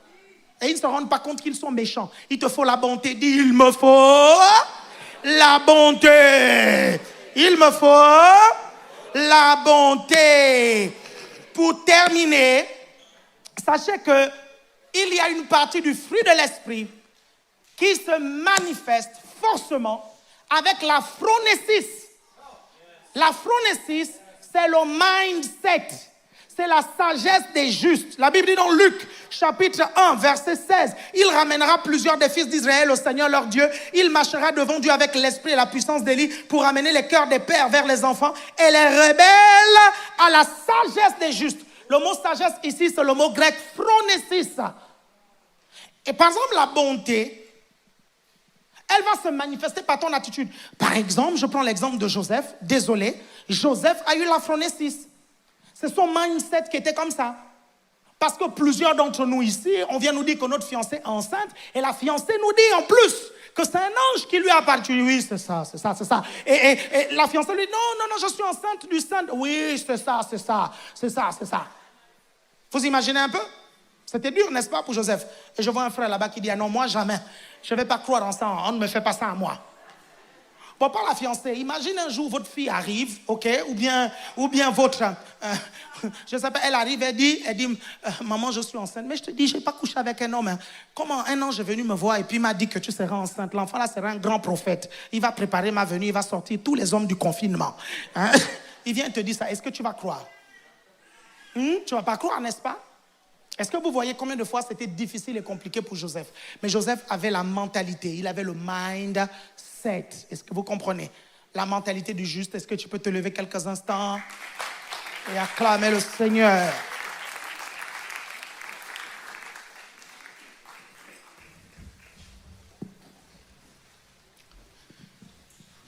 Dimanche prochain, j'aimerais un peu vous prévenir. Si vous aimez les prédications trop sérieuses, ça va être compliqué dimanche prochain. Parce que dimanche prochain, vous allez rigoler, mais de malade. En fait, pourquoi je vous le dis? Parce que je ne fais jamais un enseignement sur les tempéraments et le caractère sans mettre l'humour. Donc, si vous pensez que l'église est sérieuse comme un cimetière, dimanche prochain, ce sera compliqué. Et ce n'est pas l'ACER. L'ACER n'est pas comme ça. Est-ce que vous comprenez? Il y a des personnes, en fait, quand elles sont venues pour la première fois à l'ACER, déjà, elles ont cherché le pasteur. On lui a dit, le pasteur, c'est celui-là. Ah bon? C'est celui-là, le pasteur? Étonnant. Ils s'attendaient à avoir un gros trône devant. Vous comprenez? Et en haut du trône, c'est écrit Kumu. Vous êtes toujours là? Dites au nom de Jésus, j'ai le fruit de l'esprit dans mon esprit. J'ai l'amour, j'ai la joie, j'ai la paix, j'ai la maîtrise de soi, j'ai la douceur. Au nom de Jésus, j'ai la tempérance. Je déclare que la force du fruit de l'esprit se manifeste dans mon caractère. Au nom de Jésus, je le déclare. Amen. Regardez, le pasteur Paulette vous a dit ceci. Le pasteur Paulette vous a dit qu'on a une semaine de jeûne et prière. C'est ça, c'est quand? La première semaine du mois de juillet, on a une semaine de jeûne et prière sur le caractère. Vous savez ce qu'on va faire? En fait, le jeûne permet de rabaisser la chair pour activer l'esprit. Le fruit de l'esprit qui est dans votre esprit là va se manifester après ce jeûne. Vous arrivez à me comprendre? C'est ce qui va se passer parce que beaucoup d'entre nous, nous jeûnons rien que pour manifester les dons ou quand on a des problèmes terribles et on ne jeûne pas pour que notre caractère soit changé. Et la semaine prochaine, vous allez jeûner pour que le caractère puisse changer. Et là, du coup, c'est quand? C'est la semaine après le dimanche prochain, c'est ça?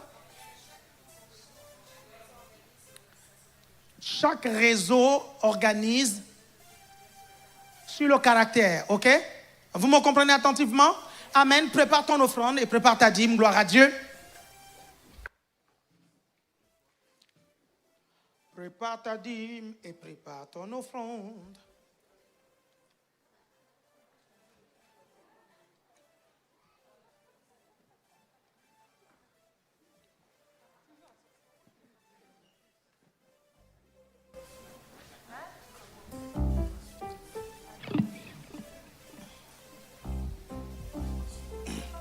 Non, louange, quelque chose de chaud.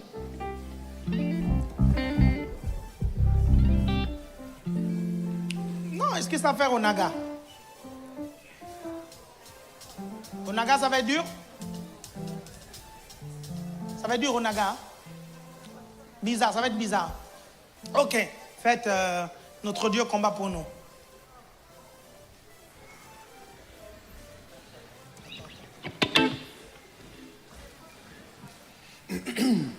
Est-ce qu'on peut se lever, s'il vous plaît?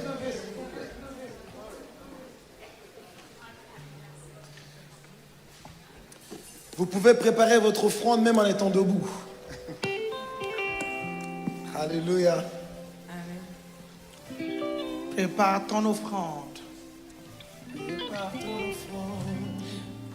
Nous avons la maman de Rebecca et de Naomi qui est parmi nous. Acclamons le Seigneur. Okay. Acclamez le Seigneur.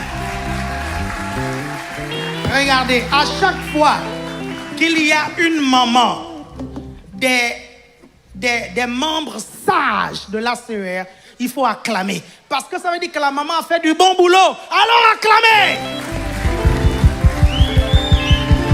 Ok? Des enfants polis, bien élevés, gentils, travailleurs. Naomi est l'une des meilleures à Évangile TV. Rebecca, le pasteur Paulette, en est fier dans son stage de comptable. Tu as fini le stage? Ok, maman, félicitations.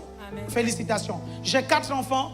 Je peux vous dire, éduquer les enfants, ça peut être compliqué. Et quand les enfants sont bien élevés, ça vaut le coup de féliciter les mamans. Acclamer le Seigneur pour elles. Et prépare ta dîme et tes offrandes. Gloire à Dieu. Ok, on y va.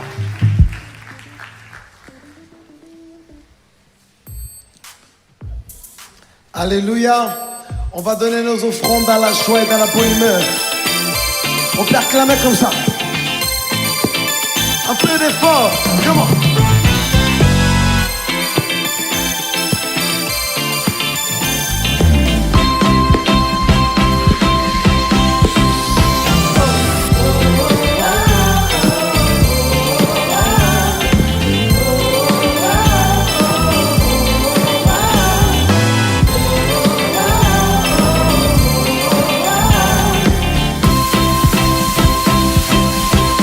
Notre Dieu combat pour nous, il est avec nous, il est plus que vainqueur, c'est un conquérant. Nous ne tremblerons pas, nous serons debout, car Jésus est là. Il transporte, ouvre le feu, c'est un conquérant.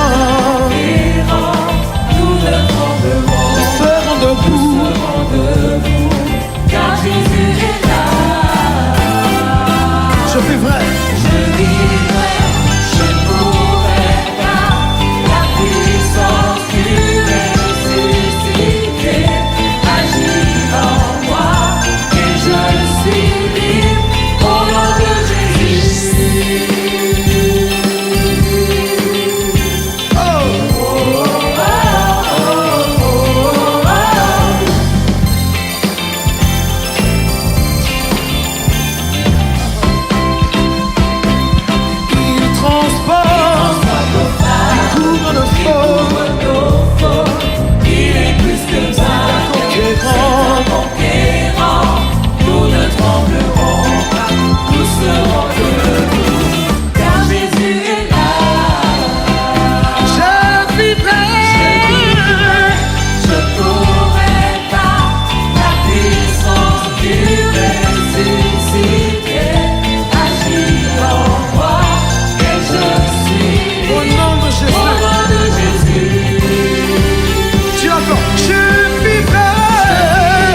de Jésus. Je vivrai. Je vivrai, je pourrai pas, je le déclare et je le crois. Mon espérance. Tout le monde prend l'air comme ça, comme signe de victoire, parce que notre Dieu combat pour nous. Le sentier, c'est Dans le nom de Jésus, dans le nom de Jésus. qui est vaincu. Nous le déclarons. Comment? Notre Dieu. Dieu combat pour Hey. et pour son Comment? Hey. espérance au sang. La victoire Dans le nom de Jésus. Dans le Jésus, l'ennemi est Comment? vaincu. Nous le déclarons. Déclarons Comment? à jamais. Notre Dieu. Dieu combat pour le poussant Est-il éclairant le le sang. sentier? La victoire Certain. dans le nom de Jésus. l'ennemi est vaincu. Et nous le déclarons Comment? à jamais. Notre Dieu. Dieu combat pour le poussant les terres. Éclairant le sang. La victoire Hey. Dis-le. dans le nom de Jésus. Comment? L'ennemi est vaincu. Nous le déclarons. C'est un cri de joie si tu déclares. Notre Dieu. Dieu combat pour le poussant les terres. Éclairant le sang. La victoire Dans le nom de Jésus. dans le Jésus. L'ennemi est vaincu. Et nous le déclarons. Alléluia. Si tu ne déclares jamais, pousse un cri de joie. Pousse un cri de joie. Jésus règne dans ta vie. Alors pousse un cri de joie. 1, 2, 3, comment? Hey, hey. Alléluia. Alléluia. Comment? Est-ce que tu crois qu'il combat pour toi? Alléluia. Que le Seigneur vous bénisse. Frère, viens. 1, 2, 3, tout le monde.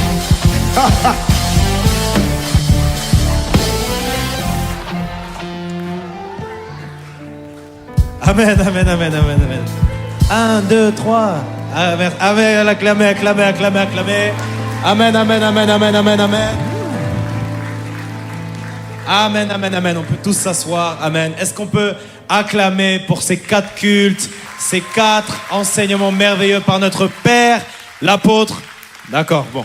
Si l'acclamation est un fruit de l'esprit, on ne serait pas dans l'esprit. Est-ce qu'on peut acclamer, s'il vous plaît? Yes. Amen, amen. Alléluia. Merci, apôtre, pour ces enseignements, cette série d'enseignements qui a été commencée. Très rapidement, j'aimerais savoir, est-ce qu'il y a des personnes qui nous visitent pour la première fois? C'est la première fois que tu mets les pieds à la sœur Paris. Est-ce que tu peux lever la main? Je vois 1, 2, 3 personnes. Je vois 4, 5, 6, 7. Est-ce que vous pouvez vous lever, s'il vous plaît? Nous voulons vous accueillir chaleureusement. Mon frère, ma sœur, dans la maison du Seigneur, dans l'amour, dans la paix, nous voulons t'honorer. Bienvenue à la CER. Bienvenue, mon frère, ma sœur, dans la maison du Seigneur, dans l'amour, dans la paix, nous voulons t'honorer. Bienvenue à la CER.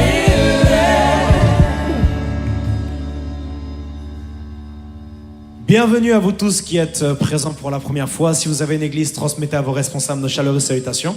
Et si vous n'avez pas d'église, vous êtes ici chez vous. Et on passe le bonjour à Elisabeth qui est là. Est-ce que tu peux lever la main? On peut acclamer de la Martinique, d'Asseur Martinique. Elisabeth, et oui, le ministère s'étend. Bienvenue et voilà. Et voilà. Très rapidement maintenant, est-ce que des personnes peuvent vous rasseoir? Merci beaucoup. Est-ce que des personnes ont fêté leur anniversaire? Attendez. On a prévu quelque chose de particulier pour The First Lady. Mais avant ça, est-ce que parmi vous tous, quelqu'un a fêté son anniversaire? Peut agiter la main. Cette semaine, tu as fêté ton anniversaire.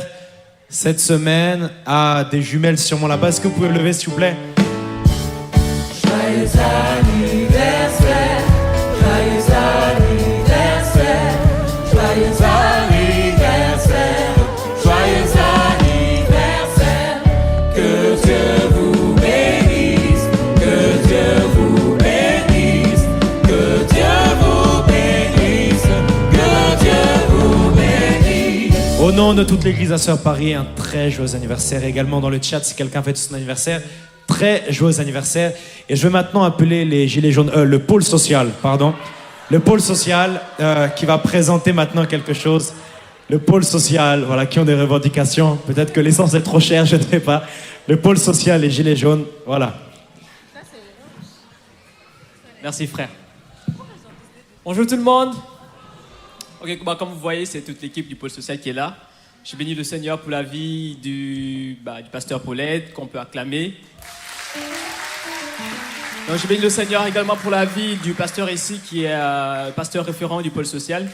Je veux vraiment bénir le Seigneur, tout le corps pastoral, les responsables du pôle social, Glenn, Marie-Jeanne, et donc toute l'équipe également. Et vous, parce que vous êtes les donateurs, c'est vous qui soutenez le ministère, on va dire. Amen, amen. Gloire à Dieu. Donc c'est une superbe équipe remplie d'onction, parce que la Bible dit qu'on a choisi des personnes qui étaient remplies d'onction pour s'occuper de ce genre de tâches. Donc au pôle social, les gens qui sont onctionnés. Et on bénit le Seigneur pour ça. Amen. Donc on a plusieurs personnes que vous voyez ici. Et si on est là, c'est parce qu'en fait, on a besoin de personnes qui ont des compétences supplémentaires qui peuvent être utiles pour le pôle social. Donc en communication, si vous avez vraiment des outils, des connaissances dans la communication, création d'images, graphisme et tout, vraiment on en a vraiment besoin, n'hésitez pas. Et toutes les personnes qui ont des profils de carrière sociale, n'hésitez vraiment pas. Vous êtes peut-être élève en formation dans un domaine du social, vous avez vraiment des compétences que vous pouvez apporter, des compétences dans le domaine juridique, droit des étrangers, mais vraiment n'hésitez pas, on en a vraiment besoin. Et si vous avez peut-être autre chose que vous pouvez apporter au pôle social qui peut vraiment nous aider à faire avancer cette vision, on en a vraiment besoin. Donc tout juste après le culte, on a un autre stand qui est là, un magnifique stand, on fait énormément de choses. Donc n'hésitez pas, prenez des informations et si vous voulez vraiment vous impliquer d'une quelconque manière financière, peut-être autre, n'hésitez vraiment pas. Donc voilà, matériel. Donc voilà, on est là, on est disponible et donc on se dit tout à l'heure après le culte. Amen. Merci.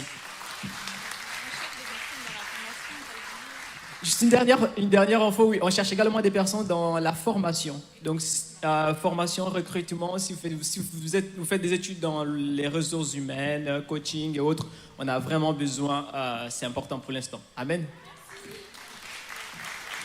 Amen. On peut acclamer véritablement pour le pôle social. Écoutez, ils font ça bénévolement. Et il y a tellement de personnes qu'ils ont aidés. Il y a tellement de personnes qui commencent à trouver des travails, à trouver même dans le service civique, c'est ça, quelque chose comme ça. Oui, c'est ça. Il y a beaucoup de personnes qui sont véritablement aidées par le pôle social.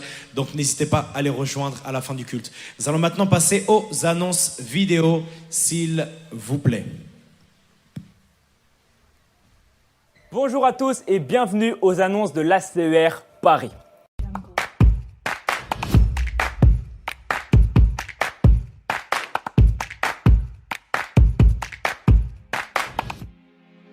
Comme vous le savez, nous nous retrouvons toutes les semaines dans nos différents GR respectifs. Nous vous invitons à pouvoir rester informés de toute l'actualité de l'ACER dans vos différents réseaux. Si tu te retrouves dans la situation où tu n'as pas de GR, tu n'as pas de réseau, je t'invite à te rapprocher du pasteur Paulette ou bien alors du pasteur ici qui se fera un plaisir de te trouver un réseau qui assurément te boostera, t'édifiera et te fortifiera dans ta foi. La chaîne Évangile TV est lancée et vous pouvez d'ores et déjà télécharger l'application à la fois sur Play Store et sur App Store. Nous vous invitons à pouvoir la télécharger en masse car nous sommes les premiers ambassadeurs porteur du projet de la vision qui est Évangile TV. Comme chaque semaine, nous sommes en live sur la chaîne YouTube Évangile TV de midi à 14h. Des lives puissants, des lives fortifiants, bénissants pour votre bénédiction. Nous vous invitons à pouvoir suivre ces différents lives qui assurément vont vous bénir tout au long de la semaine. Les livres de l'apôtre, dont le dernier sorti fraîchement le 3 février, Le pouvoir insoupçonné de la concentration, sont disponibles sur le site Amazon. Également le dernier livre du pasteur Isaac, 7 résolutions pour une vie triomphante. Sans oublier le dernier livre du pasteur Aïda Moussavou, Il n'est pas trop tard. Tous ces ouvrages sont disponibles sur le site Amazon. Sans oublier également le premier livre du pasteur Syriac, Les travailleurs de l'ombre. Tous ces ouvrages sont là pour votre bénédiction, pour vous amener plus loin, pour vous amener à grandir en connaissance, en sagesse et pour vous amener à avoir une vie triomphante, une vie remplie de la gloire de Dieu. Comme vous le savez, nous avons maintenant à l'église l'ouverture d'un pôle social pour toutes les personnes qui souhaitent aider leurs prochains, qui souhaitent aider des personnes en difficulté ou bien alors dans le besoin. Vous pouvez le faire au travers du pôle social. Si vous avez peut-être des habits que vous ne portez plus, peut-être des produits alimentaires que vous souhaitez partager, vous pouvez le faire avec le pôle social qui est disponible à l'église. Tous les dimanches, il y aura un référent qui sera accessible à la fin de chaque culte pour pouvoir justement donner aux personnes dans le besoin. Pour toutes les personnes qui souhaitent regarder nos cultes et prédications en replay, vous pouvez le faire sur la chaîne YouTube ACER Église de Paris. Vous pouvez également liker, commenter, partager et bien évidemment vous abonner à notre chaîne YouTube pour propager l'évangile jusqu'aux extrémités de la terre. Également, pour toutes les personnes qui souhaitent prendre rendez-vous avec l'un des différents pasteurs de l'église ACER, vous pouvez le faire à l'adresse mail suivante acerparis.pasteur@gmail.com.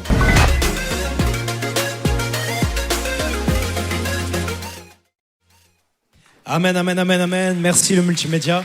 Nous allons maintenant accueillir sous vos acclamations le pasteur Essie. Yes, sous vos acclamations, sous vos acclamations. Amen, amen.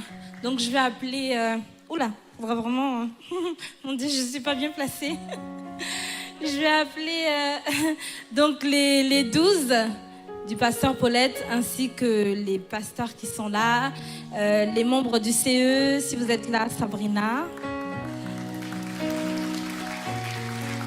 Donc, vous savez, c'était son anniversaire il y a 2 jours, c'était le vendredi 25 juin. Donc nous avons accueilli une étoile, la First Lady des ministères ACER, sous vos acclamations s'il vous plaît. Est-ce que tu peux venir, maman? Sabrina, est-ce que tu peux venir aussi? Donc aujourd'hui c'est ton jour, hein? Donc voilà, est-ce qu'on peut acclamer? Standing ovation, s'il vous plaît, est-ce qu'on peut se lever? Est-ce qu'on peut se lever et acclamer cette femme de Dieu? Alléluia! Alléluia, donc je vais arrêter mon discours là, je me pose et puis je laisse à Alexandre donc de dire un mot. Déjà, merci Pasteur Essie pour l'opportunité et le privilège de pouvoir m'exprimer. Donc comme un mot, tu m'as dit, je vais essayer de parler avec mon cœur. Vraiment, j'aimerais te dire merci. Vraiment, merci pour tout ce que tu fais pour nous.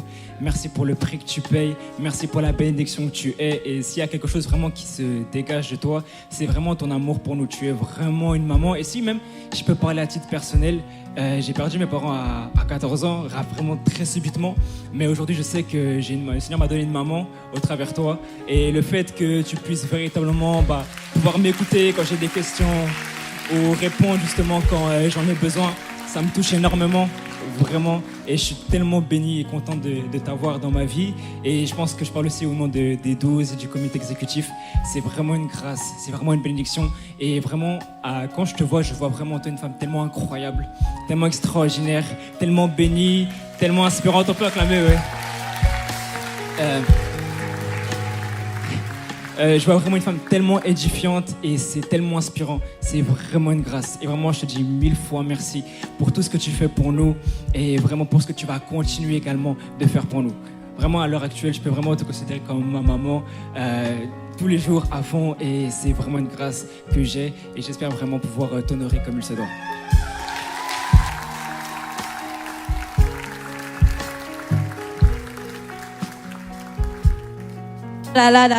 Donc, dites-vous bien que c'est comme si Alexandre vous a représenté.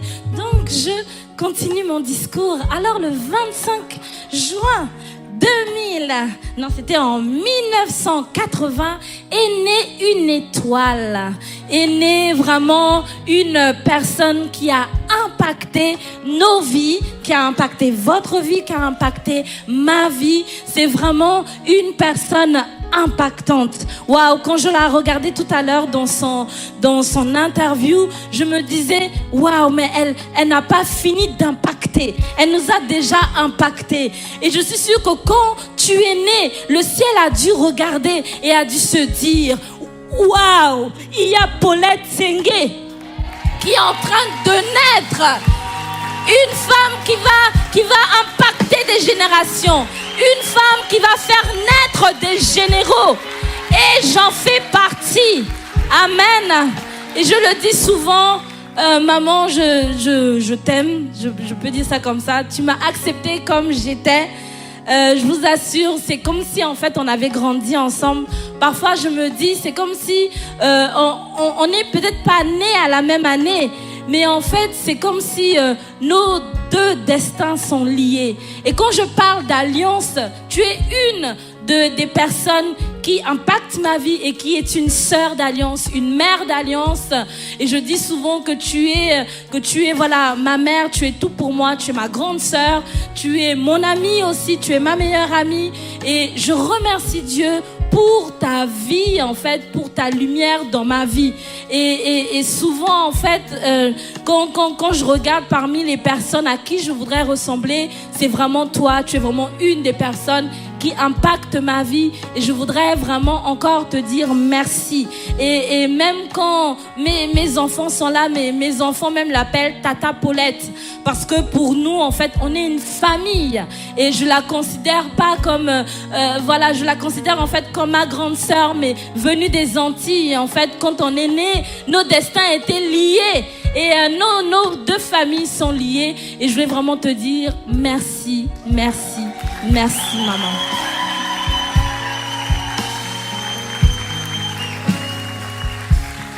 Voilà, donc pour exprimer notre gratitude, donc nous avons des présents, des cadeaux donc de la part de l'église Assuer Paris. Est-ce qu'on peut acclamer encore plus fort? Donc voilà, maman, c'est vraiment un bouquet qui exprime notre amour. Et là, le certificat. À un moment, je voulais même mettre du meilleur pasteur principal, mais j'ai mis pasteur principal d'Assuer Paris et cofondatrice des ministères Assuer. Merci pour tous tes sacrifices, pour l'œuvre, pour ton exemple d'abnégation et de dévouement pour nous tous, tes enfants. Est-ce qu'on peut dire avec moi, nous t'aimons?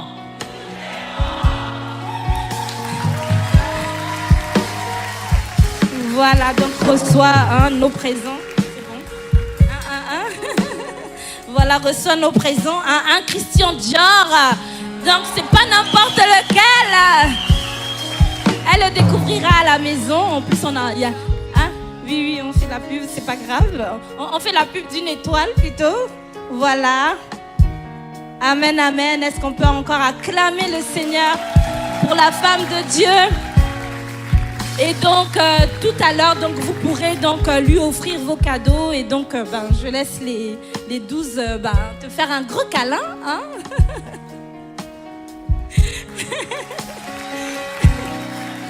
Voilà, est-ce qu'on peut encore acclamer très fort?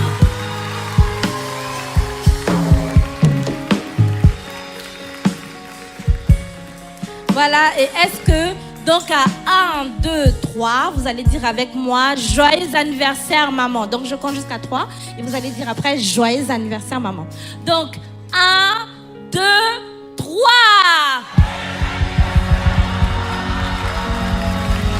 Est-ce qu'on peut encore acclamer plus fort? Oui, vous pouvez y aller maintenant. Merci beaucoup.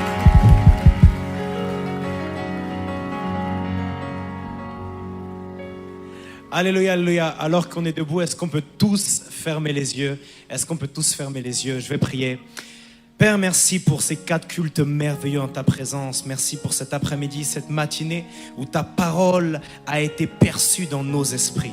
Merci mon Père et mon Dieu de ce que nous sommes des chrétiens spirituels. Nous marchons, nous vivons par l'Esprit, alors nous manifestons le fruit de l'Esprit. Merci pour ces deux merveilleux parents que tu nous as donnés. Merci pour l'apôtre, merci pour le pasteur Paulette. Merci pour la grâce que d'être sous leur leadership, Père. Merci de ce que nous déclarons qu'ils montent encore plus haut et nous montons avec eux. Merci mon Père et mon Dieu de ce que nous déclarons que nous sommes des véritables fils, des véritables filles pour eux. Merci pour ce que tu fais dans notre église et merci pour ce que tu feras encore. Nous déclarons que durant toute cette semaine, nous sommes conduits par ton esprit, remplis par ton esprit. Durant toute cette semaine, nous manifestons le fruit de l'esprit. Nous gagnons des âmes, nous manifestons également les fruits de l'esprit. Merci mon Père, nous déclarons que l'amour de Dieu le Père, la grâce du Seigneur Jésus et la communion du Saint-Esprit sont avec nous et tous les Assyriens crient Amen. Et on acclame une dernière fois pour la mère de chacun d'entre nous ici. Wouh! Alléluia. Je vais d'abord demander, ces merveilleux cultes sont finis.